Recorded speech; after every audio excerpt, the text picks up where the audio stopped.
And I think in the design world in particular, you need a lot of grit, you need a lot of resilience. And I think a lot of young designers, or perhaps just the public in general, seem to think that it's this fabulous, glamorous world. But actually, there's an enormous amount of hard work and graft and grit.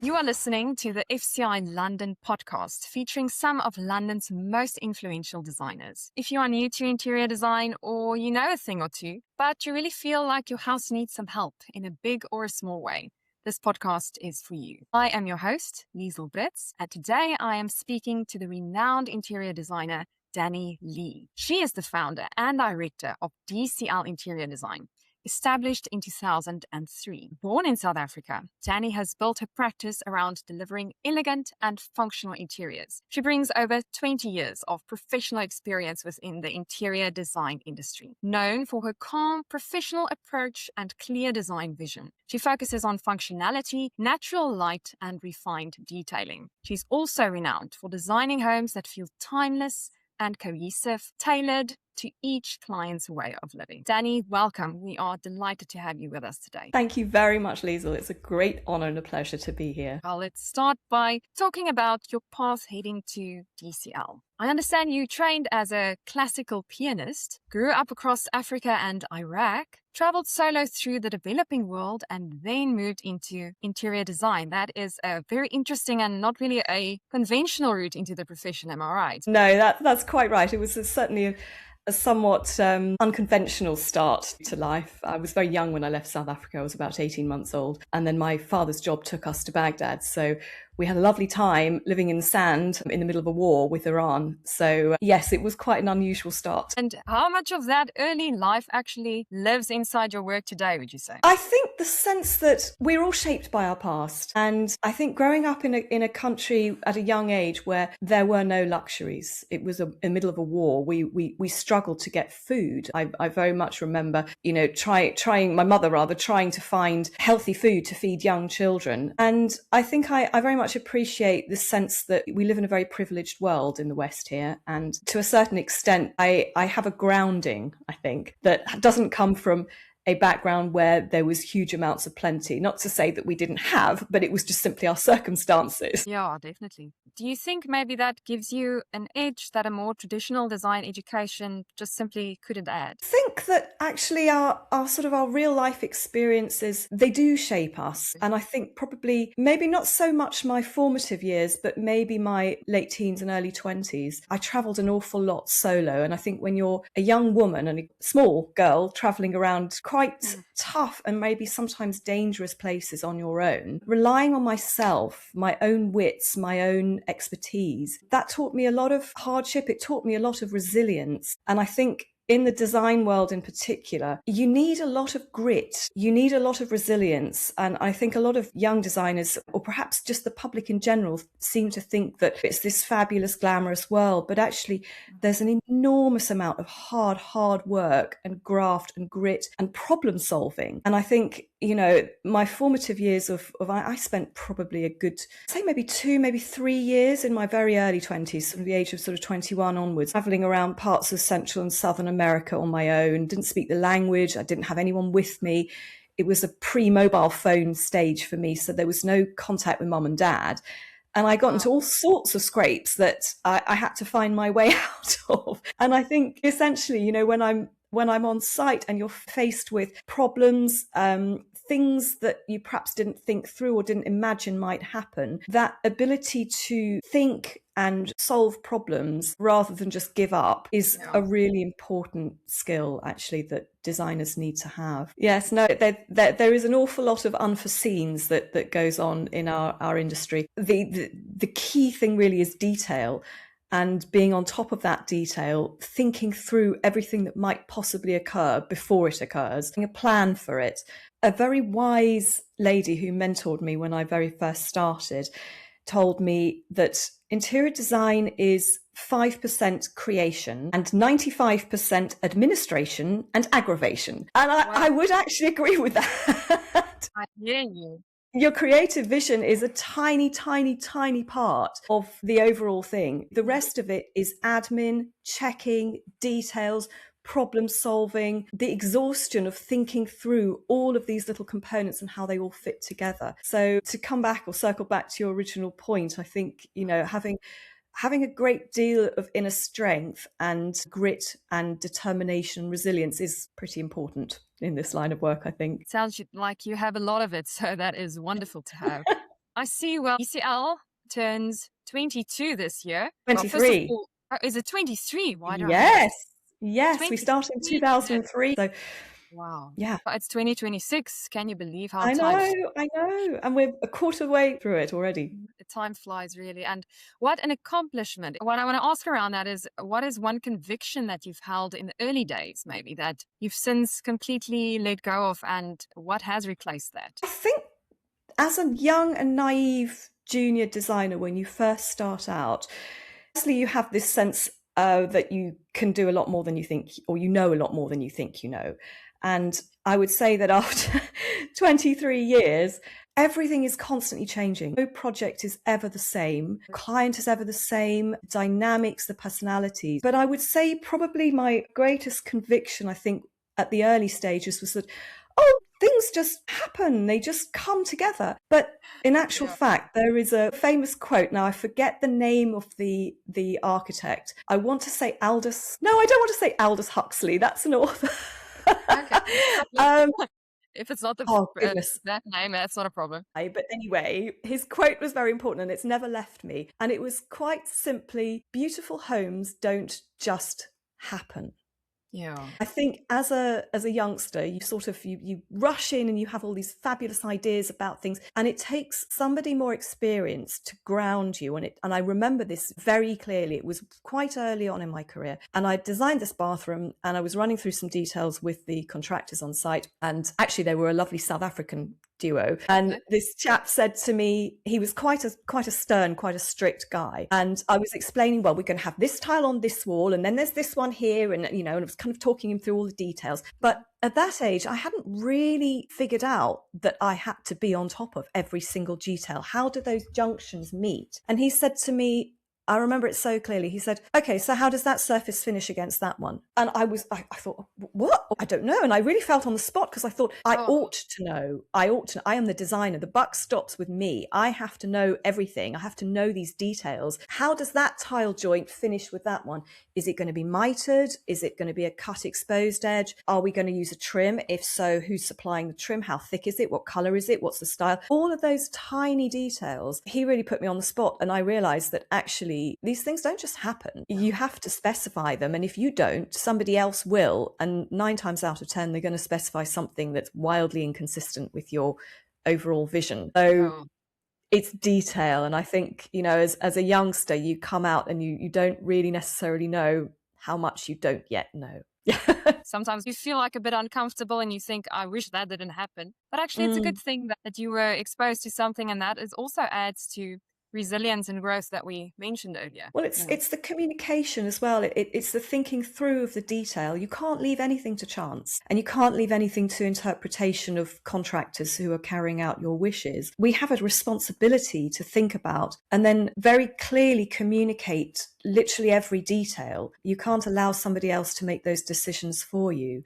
Or, simple things like expecting the contractor to choose the grout colour or the mastic. These small details have huge consequences visually and practically. And we have to remember that those details are very much part and parcel of our job. I want to talk a bit about what clients need to hear. And this is a bit of a 2-part question. I understand your there's no signature house style, which is a deliberate choice. So when a client comes to you, how do you quickly build the trust needed to get a real brief? That's an interesting question. I think I don't really have a house style simply because I've been approached by so many different people that have different aesthetics and different vibes. And I personally appreciate and embrace many different aesthetics. I love the richness of creativity in all its many forms. And I don't think that there is one taste or one other. There's only personal taste and the excellence of the execution. And I think that trust comes from seeing examples of my work, which is very varied. I've worked on very sort of classic, beautiful Art Deco homes, which are very grand, lots of pattern, lots of colour, lots of, I suppose, joie de vivre.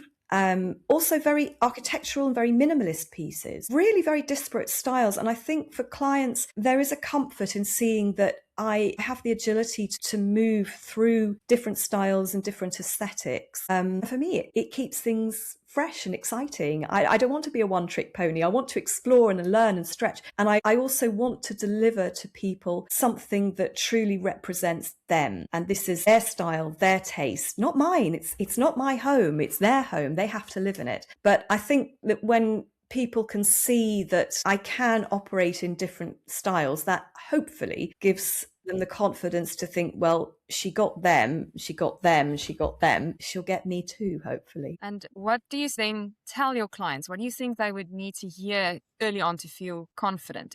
Is it mostly the images that you show them and just proof of your work? Because of course that would be very weighty. Is there anything else that they maybe need to hear early on to genuinely feel like you're the right fit for them? I think really just that all my work is highly collaborative. It's not me imposing a style or a taste or a design on anybody. Everything that I do with clients, and I make it clear from the outset, that this is as collaborative as you wish it to be. I can propose a scheme for you, and if you don't like any elements of it, we change it, and we change it, and we change it until it fits. So in essence, there isn't this fear. I try to eradicate the sense that I think a lot of people are nervous that a designer is going to come in and they're going to, make them do all these things. And I think there certainly are some designers who do have the attitude of it's my way or the highway. But I don't. I believe very strongly that everybody's home is their own personal castle. And the designer's job, we need to be humble. We need to remember this is their home. This is their money. This is how they want to live. We can gently suggest things. We can try and push people a little bit out of their comfort zone, but there needs to be a sensitivity and an understanding that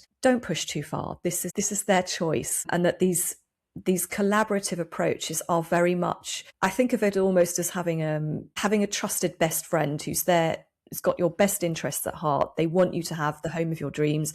They want everything to be super practical, super beautiful, everything that you wish. And they're not going to force you into a box that isn't yours. Yeah, that's a nice picture to have. I would think that being able to collaborate with a client like that also takes time and experience and learning how different people think and work. So of course, with your experience, I'm sure that has been added to you a lot. Yes.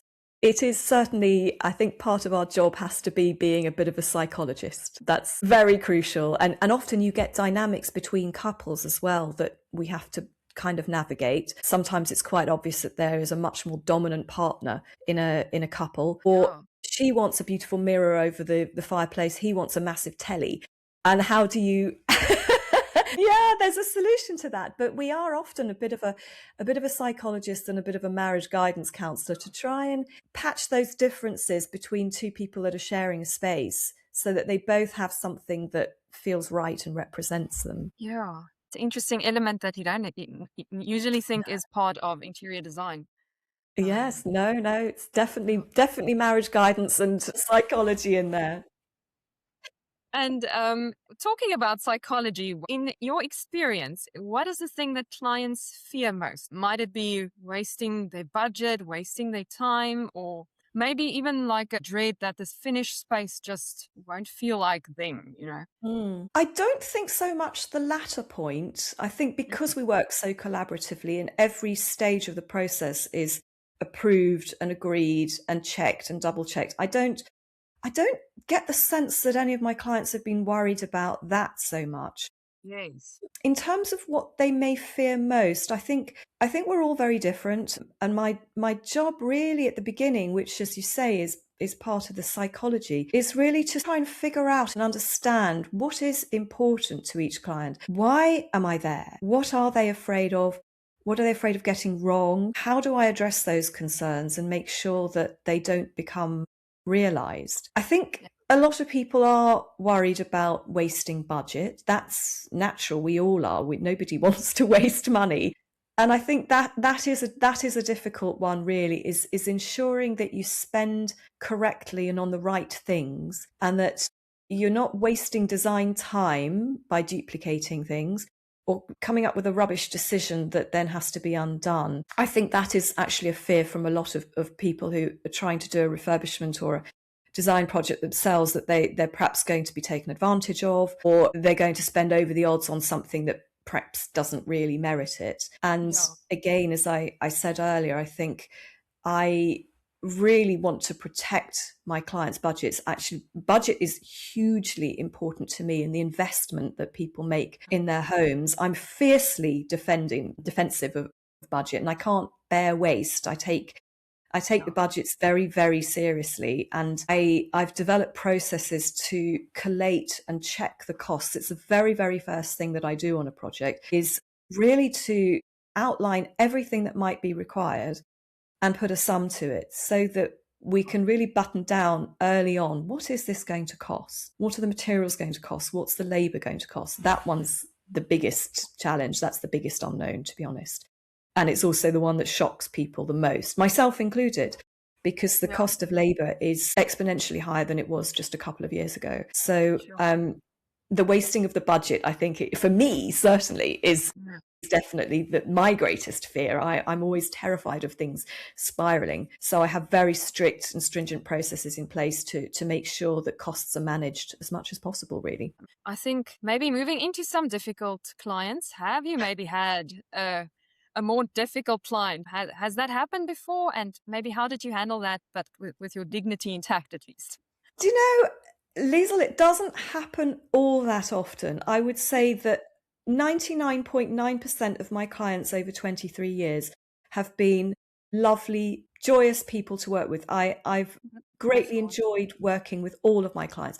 I would say in all this time, maybe 3 or 4 come to mind that were hard work, or dare I say it, slightly difficult people and hard to please. I put myself in that category. I wouldn't like to work for me. So I can probably say that criticism with an open heart, in the sense that I might also fall into that category. But I think ultimately, usually people are open and receptive to my experience and my expertise, because I've done this a long time, and I've been there, bought every t-shirt going. There's probably quite a few more t-shirts still to buy, but I've been there and done that. Yes, but I think that essentially, the only thing that I can do, I mean, there've been a couple of examples where I'm very much a stickler on practicalities, and things have to work. They've got to work. And I had one client a little while ago that was adamant that they wanted the towel rail in their bathroom way over there. And I said to them very diplomatically, I can see why you'd like it there, because it might look nice and it fills an empty space. So I think the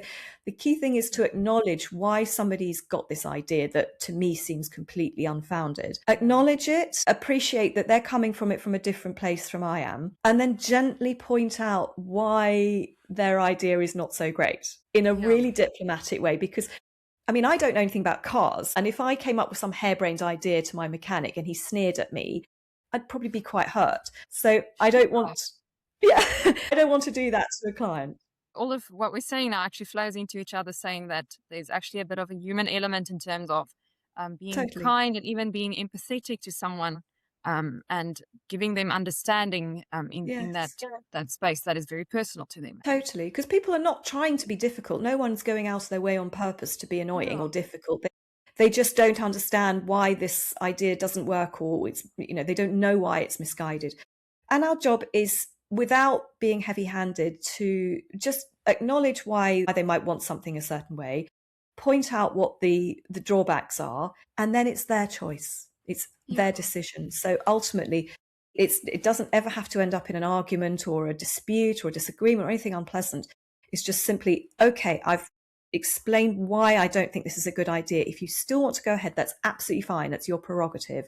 But I'm going to put it in writing in case you forget and you come back to me in 6 months' time. Yes. So yes, I suppose that's really only how we deal with things that we may not agree on, and we can't. There's often decisions that I make that a client doesn't agree with, and they've got a very good reason for it. I'm not infallible, so we always work collaboratively in these approaches to get the best possible result for the client. And I can think that much of design is actually business. As you earlier said, there's only like 5% creative work that goes into it. So, you've got fees, procurement, project management. Is there part of the process that you think that clients just need a little bit more understanding of sometimes that they might misunderstand? I think for those clients that have been involved with a refurbishment or a design project before, they've got a little bit more experience on it. But I think for people who are new to working with a designer, I think that the most important thing that people need to really understand, and they can't until they've actually got immersed in it, is the amount of time that things take to actually do properly. There's a process, a strategy, a sequence, which sometimes varies a bit depending on the circumstances. But this circles back to what we discussed right at the beginning, which is really to do with detail. Details take time to work through and to problem solve. And there is an absolutely overwhelming amount of things that need to be checked and undertaken in quite a precise process. And I think often clients don't really understand what truly goes into design and the administration of it. And they sometimes say, my gosh, that's an enormous amount of hours. What could possibly take so long? And there's an expectation that I think designers walk into a room and just somehow we magically envisage what's required to make everything better. Yeah. But the truth is we're not magicians. There's a certain degree of instinct, but there's a huge amount of time. You've got to check specifications. You've got to write communications. There's schedules, assessing the performance of materials and fittings. How are they going to be installed? Thinking about the health and safety and the safety of the workers that are involved with creating this vision. All the practical stuff, rubbish removal of packaging, cleaning, light temperatures. I mean, even just a light bulb. Specifying a light bulb can take ages because you're thinking about, the cap. Is it clear? Is it opaque? Is it a small cap? Is it a big one? What's the color temperature? Is it dimmable? I mean, and there's huge amounts of things to find. And that's really what takes the time. And I think that's the one element that I think clients perhaps don't really fully appreciate, the amount of really serious, detailed thought that goes into their project to give them the absolute best end result. So that it is actually in their interest that it takes a bit longer sometimes because there is so much attention to detail.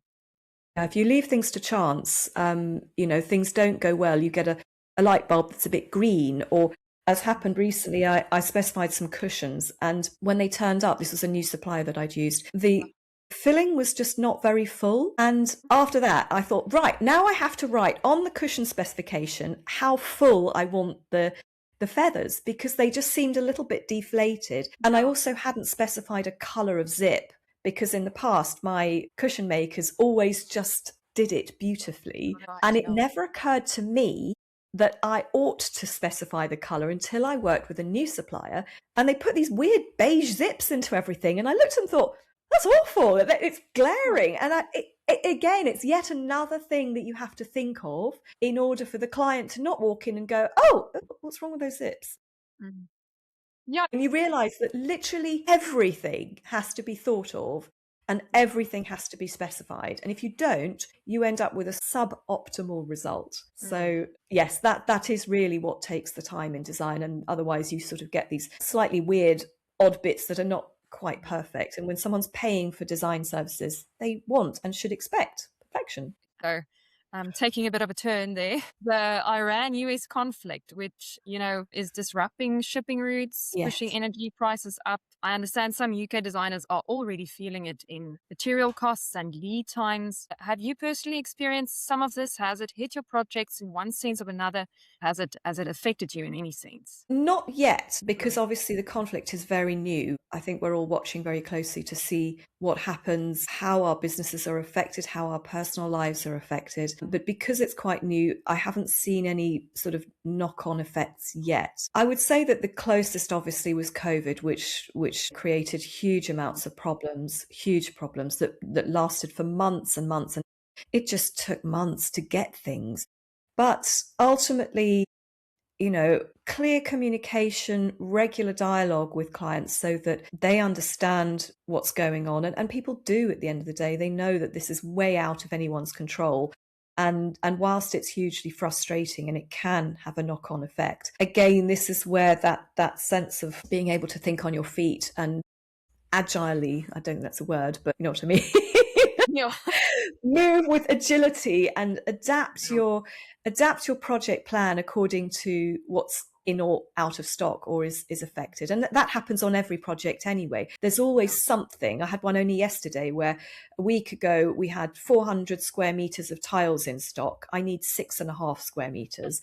And I rang to place the order, and someone had obviously got in and placed one enormous jumbo thing, and they were all gone, not one left. And the contractors needed them in 2 days' time. So I had to literally drop everything that I was doing and had planned to do yesterday and run around to physically inspect various alternatives with the sample to see what would match up. I don't want my clients to lose time. For me, that was an absolute priority to keep their project on track. And I'll always go the extra mile, even if it involves missing food, missing showers, missing sleep, to try and keep things running smoothly. I was very lucky. I did find another tile, and actually it was better than the one we originally had. Yes, these things often have a way of working out in your favour, but there are lots of sort of, it's a very, very reactive industry, and designers are used to that. So I think whatever problems the upheaval in the Middle East causes, we'll find a way around it, and we'll just have to be adaptable.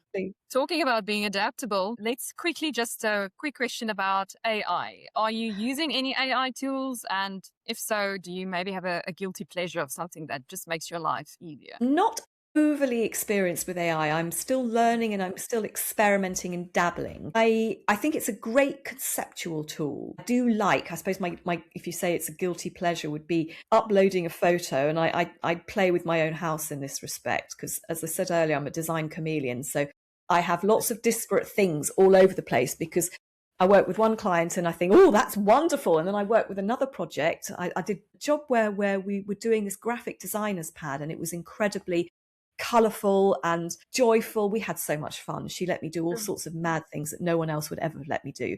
We painted all the edges, the leading edges of the doors in different colours. So one was fuchsia pink, the other was purple, another was lime green. We had loads of fun. And I got so sucked into this world of wacky colours that I ended up sort of thinking, oh, that's nice. I'll have one of those for me too. So my house has got all sorts of weird and wonderful things in it that are sort of a mishmash of various styles. But then I will look at some corner of it and think, oh, that's not very nice. And I'll upload a picture of that, and I'll put in another table lamp or another sofa or another something, or change the pattern. So it's a fantastic tool to be able to visualize stuff. And I think that's really where its greatest asset is that conceptual level. But I also know, and I'm fairly reassured, that AI will not replace designers. You can't replace that problem-solving element and that very, very personal and that very human psychology and those subtle nuances. AI is never going to be able to do that. It can't communicate these really specific idiosyncrasies, like that there's a pipe in that ceiling that you need to accommodate. But from a conceptual point of view, and just adding reassurance to, a color scheme or a pattern, is that going to look very overwhelming? Is the pattern too big for the space, or is it too diminutive? That sort of thing is really valuable, and I do fiddle with it, but not as much as I would yet like to. That's great. Yes. Well, let me quickly ask, where can our listeners find you if they want to contact you or see more of your work? Well, my website is currently under construction, but hopefully by the time this podcast airs, it will be fully fledged and shiny and new and showing all sorts of beautiful things that we've worked on recently. So the web address is www.D for Delta, C for Charlie, L for Lima, interiordesign.co.uk.